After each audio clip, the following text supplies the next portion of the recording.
En ces jours-là, les fils d'Israël firent ce qui est mal aux yeux du Seigneur, et ils servirent les Baals. Ils abandonnèrent le Seigneur, le Dieu de leur père, qui les avait fait sortir du pays d'Égypte, et ils suivirent d'autres dieux parmi ceux des peuples d'alentour. Ils se prosternèrent devant eux, et ils irritèrent le Seigneur. Ils abandonnèrent le Seigneur pour servir Baal et Astarté. Alors la colère du Seigneur s'enflamma contre Israël. Il les livra aux mains des pillards, les abandonna aux ennemis qui les entouraient, et ils furent incapables de leur résister. Dans toutes leurs expéditions, la main du Seigneur était contre eux, pour leur malheur, comme il le leur avait dit, comme il en avait fait serment. Ils furent dans une très grande détresse.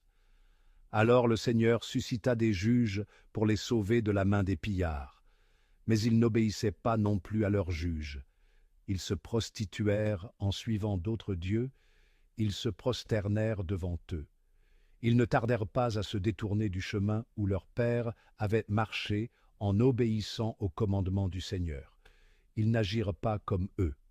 Lorsque le Seigneur suscitait pour eux un juge, le Seigneur était avec le juge, et il les sauvait de la main de leurs ennemis aussi longtemps que le juge était en vie, car le Seigneur se laissait émouvoir quand ils gémissaient sous la violence de leurs oppresseurs. Mais quand le juge était mort, ils recommençaient et poussaient la corruption plus loin que leur père. Ils suivaient d'autres dieux, les servaient et se prosternaient devant eux. Ils ne renonçaient en rien à leurs pratiques ni à leur conduite obstinée.